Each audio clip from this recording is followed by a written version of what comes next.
টাটকা সুখগুলি, আরামগুলি যারা বর্জন করে আল্লাহ রাব্বুল আলামিনকে বিশ্বাস করে যারা জীবন পরিচালনা করেছে, আল্লাহ পাক তাদের জন্য জান্নাত রেখেছেন এবং তাদের জন্য বলছেন সাবিকু ইলা মাগফিরাতিম মির রাব্বিকুম ওয়া জান্নাতিন আরদুহা কাআরদিস সামাই ওয়াল আরদ উইদ্দাত লিল্লাযীনা আমানু বিল্লাহি ওয়া রাসূলিহি।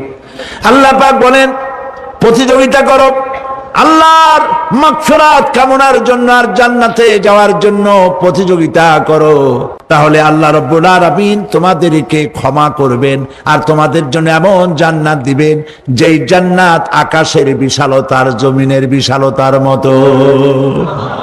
এই জান্নাত চিরস্থায়ী সুখ এবং শান্তির জায়গা হবে। মাসালুল জান্নাতিল্লাতী উইদাল মুত্তাকুন ফিহা আনহারুম মিন মাইন গায়রি আসিনিন ওয়া আনহারুম মিন লাবানিন লাম ইয়াতাগায়্যার তা'আমুহু। আল্লাহ পাক বলছেন জান্নাত আল্লাহ পাক ওয়াদা করেছেন মুত্তাকীদের জন্য। আল্লাহ পাক জান্নাত দিবেন যে জান্নাতের ভেতরে রয়েছে মধুর প্রস্রবণ, রয়েছে দুধের প্রস্রবণ, রয়েছে সেখানে স্বচ্ছ পানীয় পানির প্রস্রবণ রয়েছে। এই সুন্দর জান্নাত ঝর্ণা ধারা আল্লাহ পাক সৃষ্টি করেছেন, বাগ বাগিচা দিয়ে ভরে রেখেছেন জান্নাত। সেই জান্নাতে জান্নাত হবে এয়ার কন্ডিশন। কিরকম হবে জায়গাটা? আল্লাহ পাক বলছেন মুত্তাকিনা আলাল আরাইকি লা ইয়ারাউনা ফিহা শামসান ওয়ালা জামহারিরা ওয়া দানিয়াতান আলাইহিম যিলালুহা ওয়া যুল্লিলাত কুতুফুহা তাযলিলা। আল্লাহ পাক এমন জান্নাত রেখেছেন, সেই আল্লাহ পাক সেই জান্নাতের ভিতরে জান্নাতীরা ঠেস লাগায়া মুখোমুখি অবস্থায় তারা সেখানে বসবে, আর জান্নাতীদের মনের মধ্যে কোনো দুঃখ থাকবে না, পেরেশানি থাকবে না। পৃথিবীতে মানুষের দুঃখ থাকে, পেরেশানি থাকে, সেখানে কোনো দুঃখ আর পেরেশানি থাকবে না। সেই জায়গাটা হবে শীতাতপ নিয়ন্ত্রিত, না শীত না গরম, চির বসন্ত বিরাজ করবে। জান্নাতীরা সেখানে থাকবে। এই সুন্দর জান্নাত আল্লাহ পাক রেখেছেন মুত্তাকীদের জন্য। সুবহানাল্লাহ। কাফেরদের জন্য জান্নাত হবে, জাহান্নাম হবে চিরকাল। খালিদিনা ফিহা আবাদান, চিরকাল কাফেররা জাহান্নামে থাকবে। সর্বশেষ যে ব্যক্তি জাহান্নাম থেকে মুক্তি লাভ করবে তাকে আল্লাহ পাক বলবেন, ফেরেশতাদেরকে বলবেন, ও আমার ফেরেশতারা আমার এই বান্দাকে জান্নাত এবং জাহান্নামের মাঝখানে রেখে দাও। জান্নাত এবং জাহান্নামের মাঝখানে লোকটি যখন থাকার জায়গা পাবে সে জান্নাতের দিকে তাকায়া দেখবে আর কাঁদতে থাকবে। আল্লাহ পাক জিজ্ঞেস করবেন, বান্দারে যুগের পর যুগ ধরে জাহান্নামে কেঁদেছ, আমি রব্বুল আলামিন জাহান্নাম মাফ করে দিয়া জান্নাত জাহান্নামের মাঝখানে রেখে দিয়েছি, আযাব থেকে তো বেঁচে গেছো, এখন কান্দো কেন? লোকটি বলবে, রব্বুল আলামিন কান্দি এই কারণে, জাহান্নাম থেকে মাফ করেছো, তোমার শুকরিয়া আদায় করি।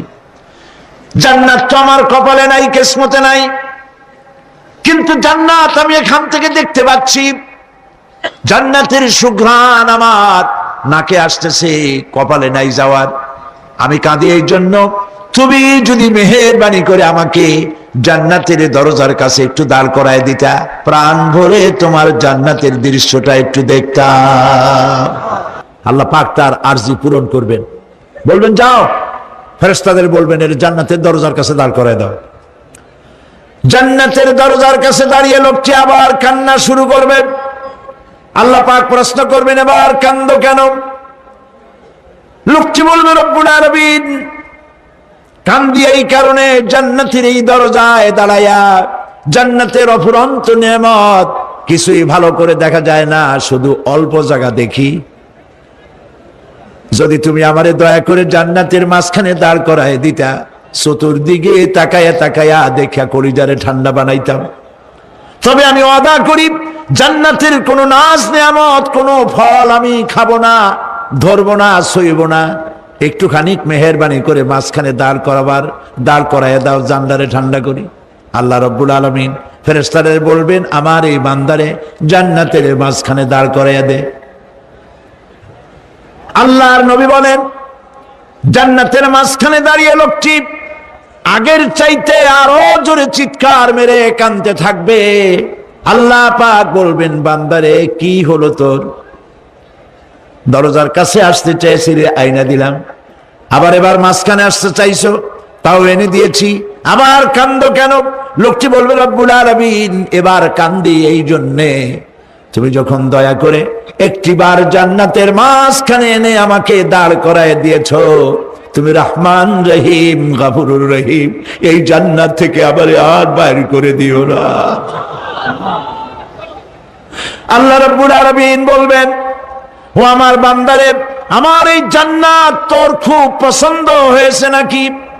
লোকটি বলবে, রব্বুল আলামিন, কলিজা ঠান্ডা হয়ে গেছে, ভাবতেও পারি নাই জান্নাত এত সুন্দর। আল্লাহ পাক বলবেন, বান্দারে, এরকম একটি নয়, দুইটা নয়, তোর জন্য আমি 10টা জান্নাত এরকম রিজার্ভ করে রাখছি।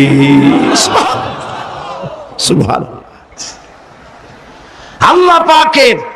আল্লাহ পাককে ভয় করে পৃথিবীর সমস্ত পাপ থেকে যারা নিজেকে রক্ষা করবে, আল্লাহ তাদের জন্য এই জান্নাত রেখে দিয়েছেন। সুবহানাল্লাহ।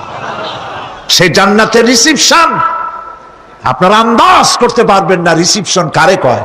কি এর প্রধানমন্ত্রী আর প্রেসিডেন্ট, 4-5টা পুলিশ আর আর্মি আসে, একটা ফট করে সেলুট মারলো, বাস শেষ হয়ে গেল, এরকম না। জান্নাতীদেরকে রিসিপশন দেওয়া হবে। জান্নাতীরা যখন আল্লাহর হুকুমে জান্নাতের দিকে যেতে লাগবে, আর যখন জান্নাতের কাছে চলে যাবে, আল্লাহ রাব্বুল আলামিন শোনায় দিচ্ছেন, হাত্তা ইযা জাউহা ফুতিহাত আবওয়াবুহা ওয়া ক্বালা লাহুম খাজানাতুহা সালামুন আলাইকুম তিবতুম ফাদখুলুহা খালিদিন। সুবহানাল্লাহ। জান্নাতীরা যখন জান্নাতে প্রবেশ করার দরজার মুখোমুখি হবে, দ্বার রক্ষীগণ তখন বলবে, সালামুন আলাইকুম, আল্লাহর শান্তি তোমাদের উপরে বর্ষিত হোক। সুবহানাল্লাহ। দুনিয়ার টাটকা টাটকা সুখগুলি 2 পা দিয়ে ঠেলে দিয়েছো, টাটকা সুখগুলি গ্রহণ করো নাই, হারাম খাও নাই, আল্লাহর দ্বীন কায়েমের জন্য রক্ত দিয়েছো, জীবন দিয়েছো, কষ্ট করেছো, আল্লাহকে ভয় করেছো। আমাদের সালাম গ্রহণ করো, জান্নাতের মধ্যে ঢুকে যাও চিরকালের জন্য। সুবহানাল্লাহ। জান্নাতের মধ্যে আল্লাহ পাক হুরদের সঙ্গে জান্নাতীদের বিয়ের ব্যবস্থা করে দিবেন। কোরআনে কারিমে আল্লাহ পাক বলেন, মুত্তাকিইনা আলা সুরুজিম মাসফুফাতিন ওয়া যাওয়াজনাহুম বিহুরিন ঈন। সামনাসামনি ভাবে সাজানো সারি সারি আসন সমূহের উপর তারা ঠেস লাগায় বসে থাকবে, আর আল্লাহ রাব্বুল আলামিন হুরদের সাথে জান্নাতীদের বিয়ের ব্যবস্থা করে দিবেন।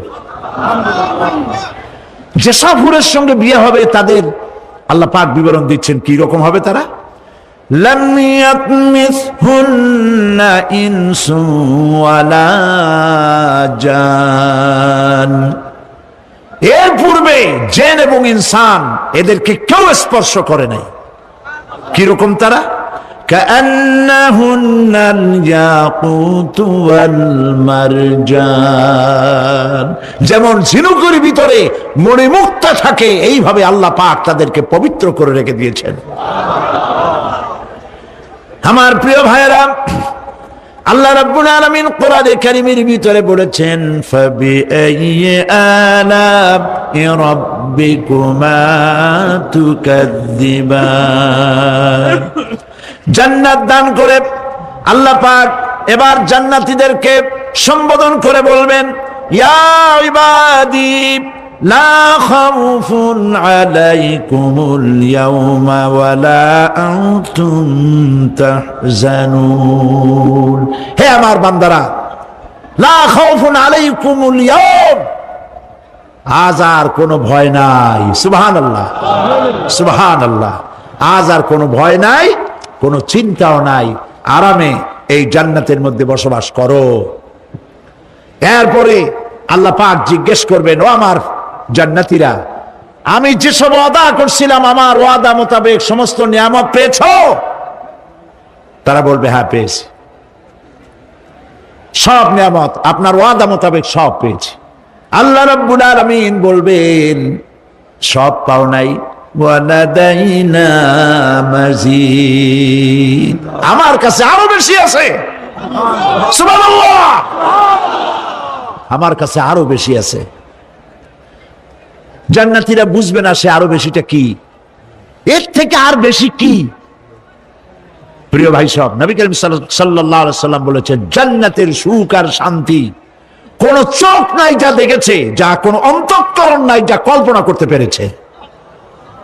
এই জান্নাত মুত্তাকিদের জন্য আল্লাহ রাখছেন। সুবহানাল্লাহ। জান্নাতীরা ভাবতেও পারবে না সেই নিয়ামতগুলি কি। প্রিয় ভাই সব, সেই মুহূর্তে আল্লাহর নবী মুহাম্মদুর রাসূলুল্লাহ সাল্লাল্লাহু আলাইহি ওয়াসাল্লাম বলবেন, রব্বুল আলামিন, আমার উম্মতেরা জান্নাতীরা বুঝতে পারে নাই আপনার কাছে কি নিয়ামত আরো বেশি আছে। আমার এই উম্মতেরা জান্নাতীরা আপনার ওয়াদা মোতাবেক সব পেয়েছে, কিন্তু একটি জিনিস এখনো তাদের কিসমতে হয় নাই।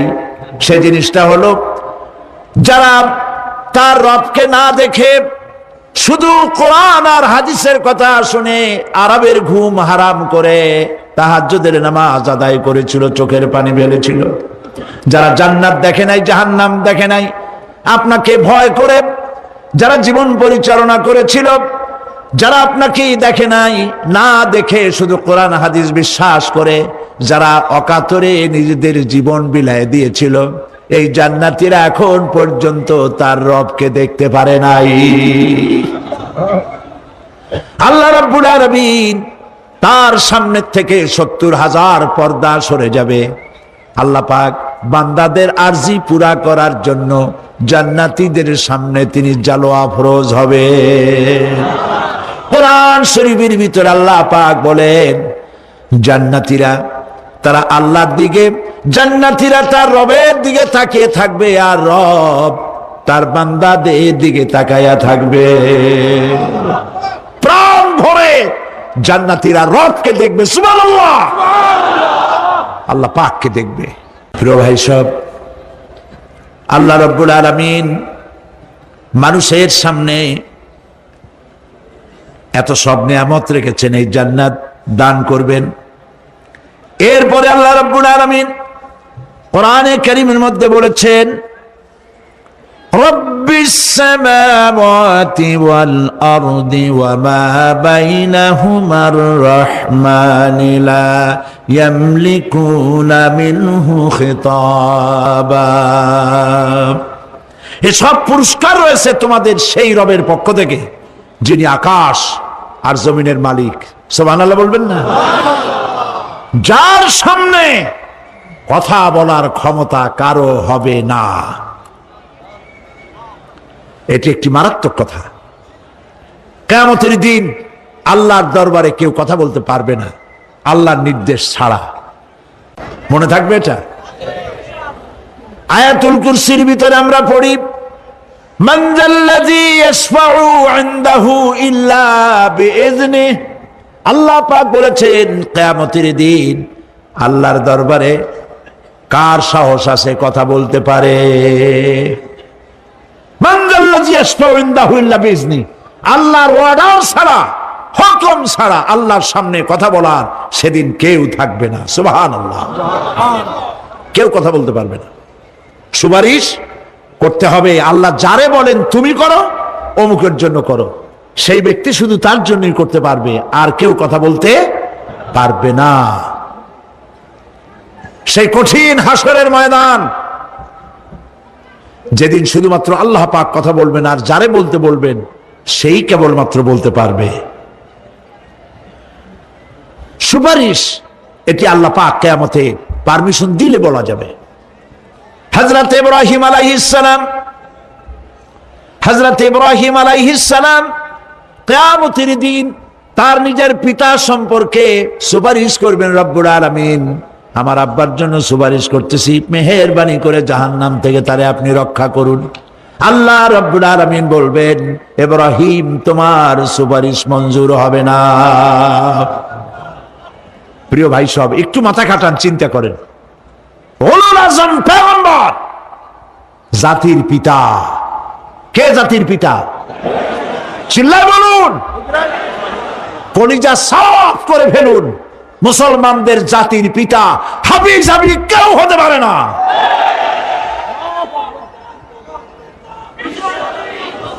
মিল্লাতা আবিকুম ইব্রাহিম, ইব্রাহিম আলাইহিস সালাম এই মিল্লাতের পিতা। সুবহানাল্লাহ। হযরত ইব্রাহিম আলাইহিস সালাম কিয়ামতের দিন বলবেন, আল্লাহ আমার আব্বার জন্য সুপারিশ করছি। আল্লাহ পাক বলবেন মঞ্জুর হবে না। আজর তোমার পিতা হতে পারে, কিন্তু আমার খলিলকে আগুনে ফেলার জন্য নমরুদকে সে সহযোগিতা করেছে, আমি তোমার পিতাকে ক্ষমা করব না।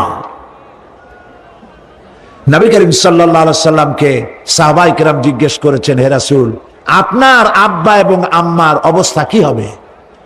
নবী করিম সাল্লাল্লাহু আলাইহি সাল্লাম কেঁদে ফেলেছেন, সওয়াব বলেছেন, আমি তাদের কোনো উপকারে আসব না। আল্লাহু আকবার।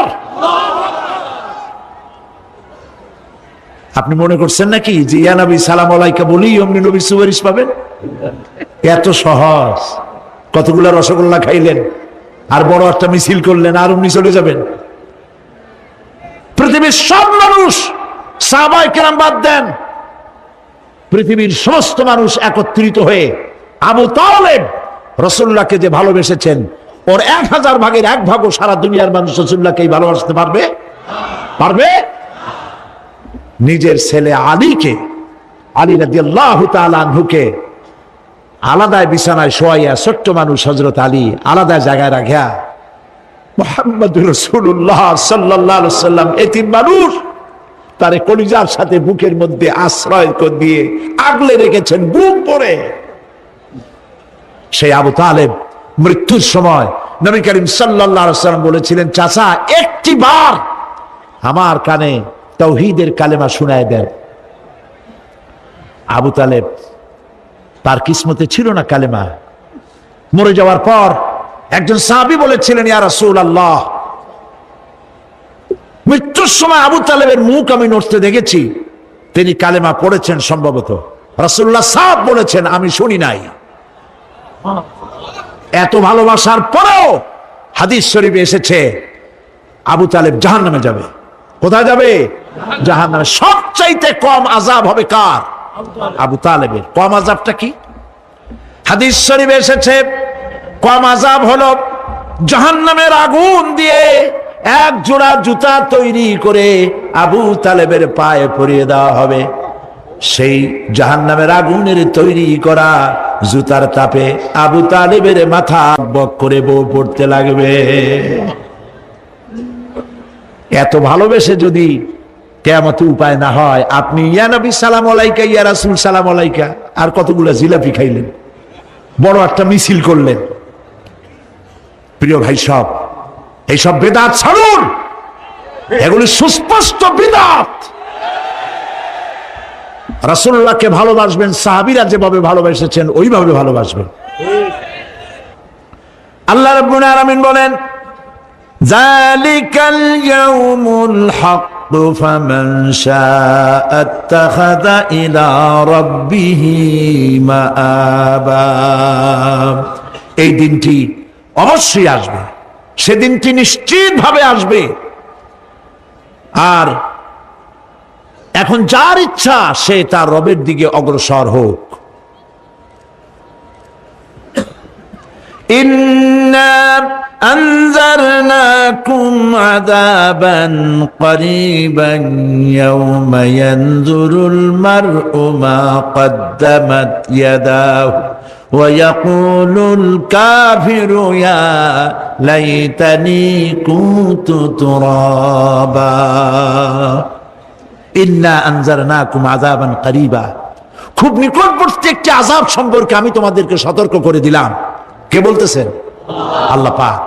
লক্ষ্য করুন আল্লাহ কি বলছেন, খুব নিকটবর্তী একটি কঠিন শাস্তি আযাব অর্থাৎ কিয়ামত, এ সম্পর্কে আমি তোমাদেরকে সতর্ক করে দিলাম।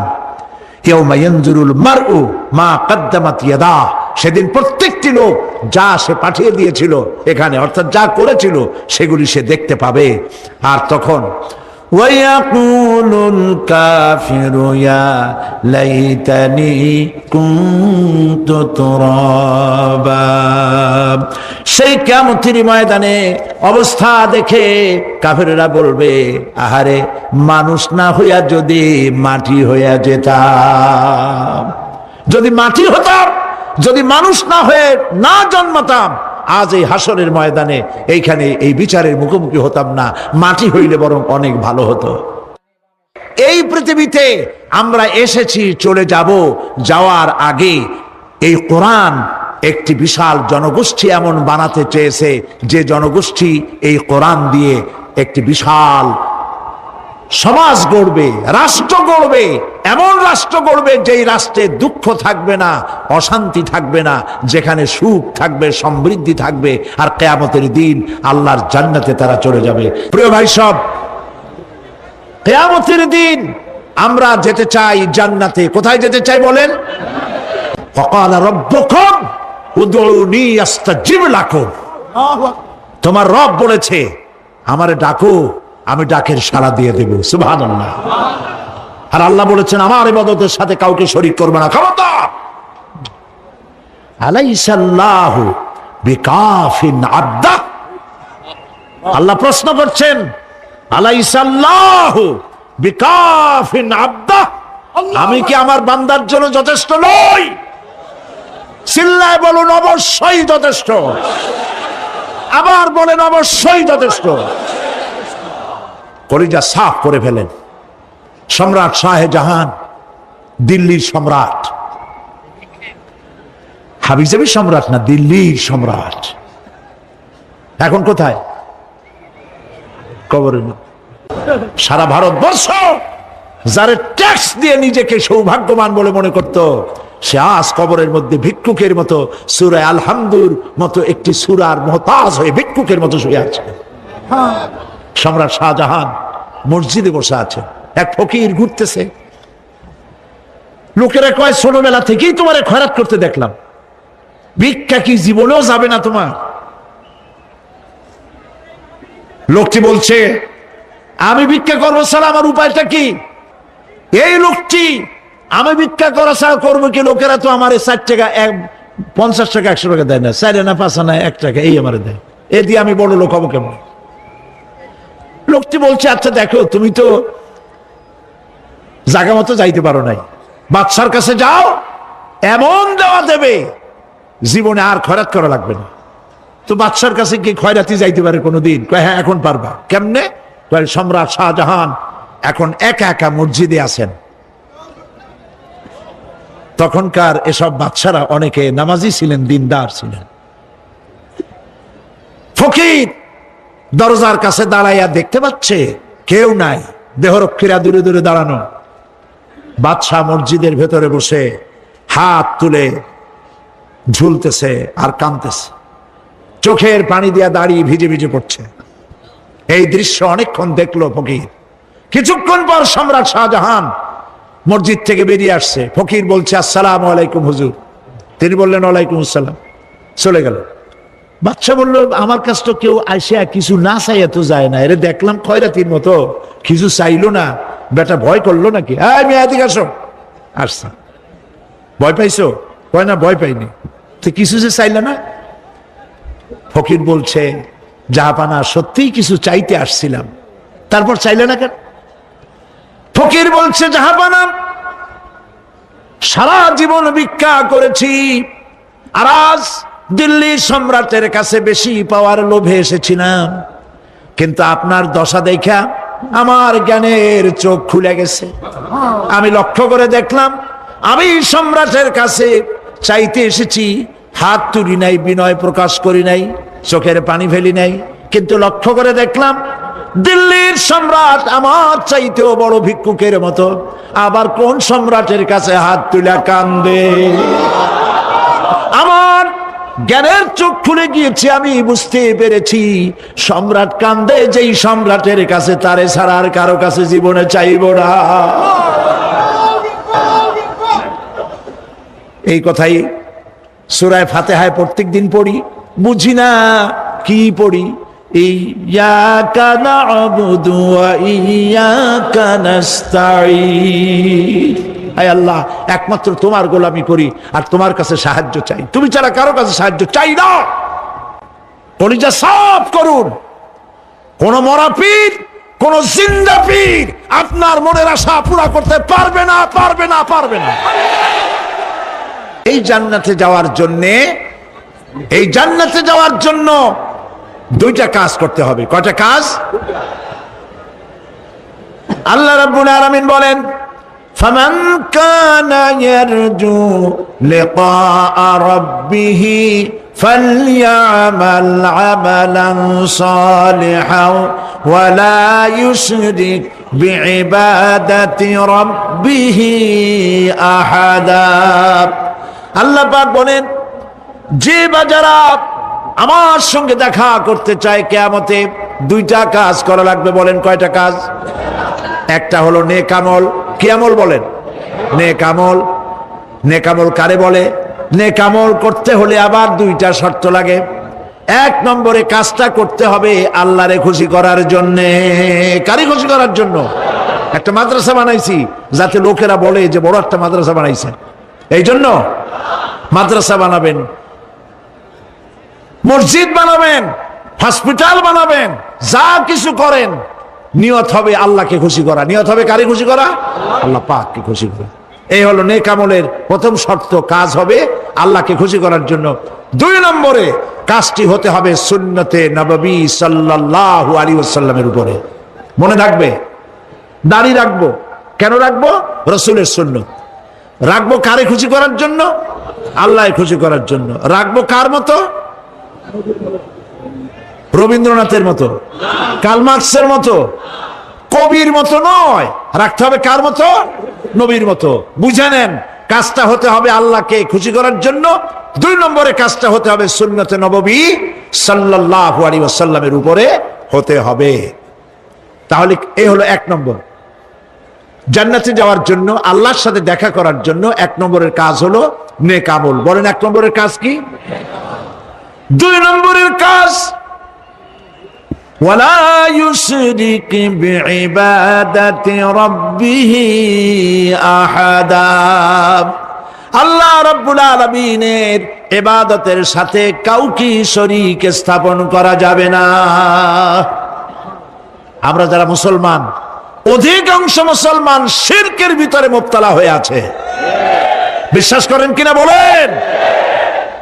কাফেরেরা তো মুশরিক আছেই, ওরা তো মুশরিক আছেই, কিন্তু আমরা মুসলমানেরা আমাদের আমলের মধ্যে, আমাদের অজান্তে সবের নিয়তে অনেক শিরক আমরা করে বসি। নাউজুবিল্লাহ। বলেন নাউজুবিল্লাহ।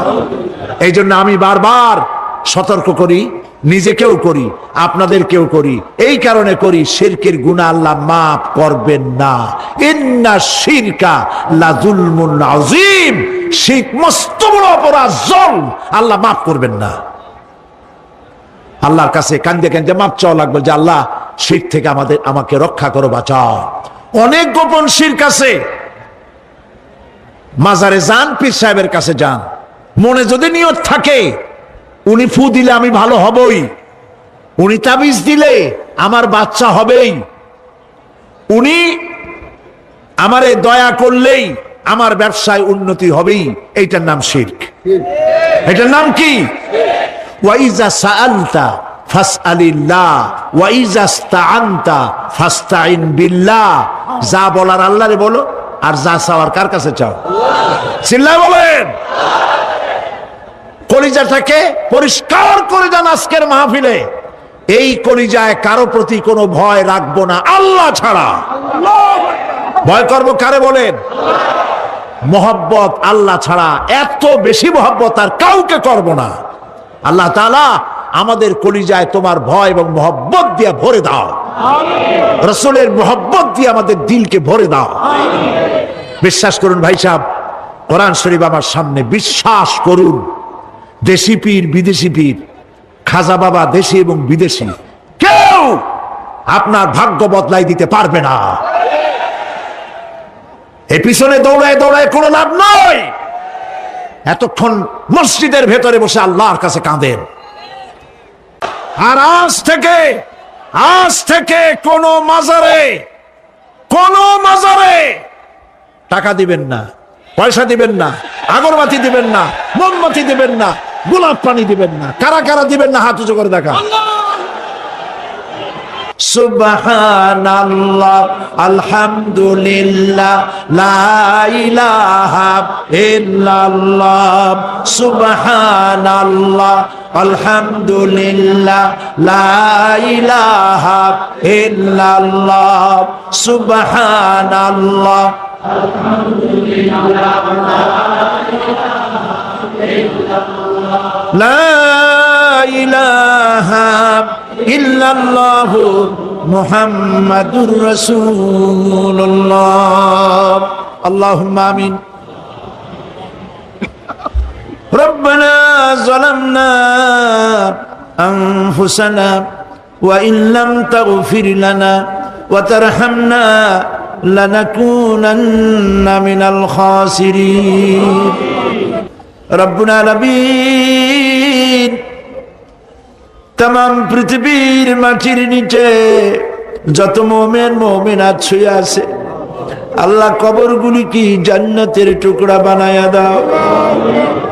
আয় আল্লাহ তাআলা, এই মুহূর্তে মনে পড়ে গেল আমাদের মা বাপের কথা। রব্বুল আলামিন, আমাদের আব্বা জান কত বছর আগে দুনিয়া থেকে বিদায় হয়ে গেল, নাম ধরে আর কেউ ডাকে না। কত কষ্ট করেছে,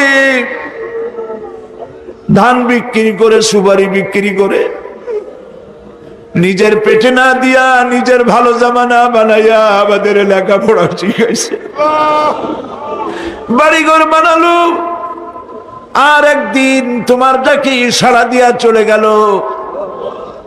যুগের পরে যুগ চলে গেল, বাপের মুখ আর দেখি না। আল্লাহ তাআলা, আমাদের আব্বা জান যাদের দুনিয়া থেকে বিদায় হয়ে গেছে, কবরটাকে বেহেশত বানায়। মানুষ মাত্রই ভুল করে, গুনাহ করি। আমাদের আব্বা জান যদি কোনো ভুল করে থাকে, গুনাহ করে থাকে, আল্লাহ মাফ করে দাও।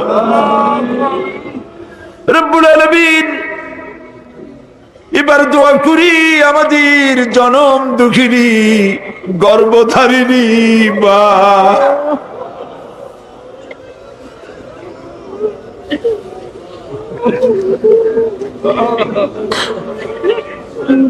আর 10 মাস ধরে পেটের মধ্যে রেখে কষ্ট করেছে মা, কারো কাছে অভিযোগ করে নাই। সন্তান পেটের মধ্যে বসে মাথা দিয়া হাঁটু দিয়া গুতা দিচ্ছে, মা অভিযোগ করে নাই। ডেলিভারিতে কষ্ট করেছে, 2-2.5 বছর পর্যন্ত বুকের দুধ দিয়া মানুষ বানাইছে, নিজে না খেয়ে আমাদের খাওয়াইছে। কান্না মুখে শত চুমা দিয়া হাসি ফুটাইছে। ওই মা যার বিদায় হয়ে গেল, কবরটাকে জান্নাতের টুকরা বানায়া দাও। রব্বির হামহুমা কামা রব্বায়ানি সগীরা। সবাই পড়েন, রব্বির হামহুমা কামা রব্বায়ানি সগীরা।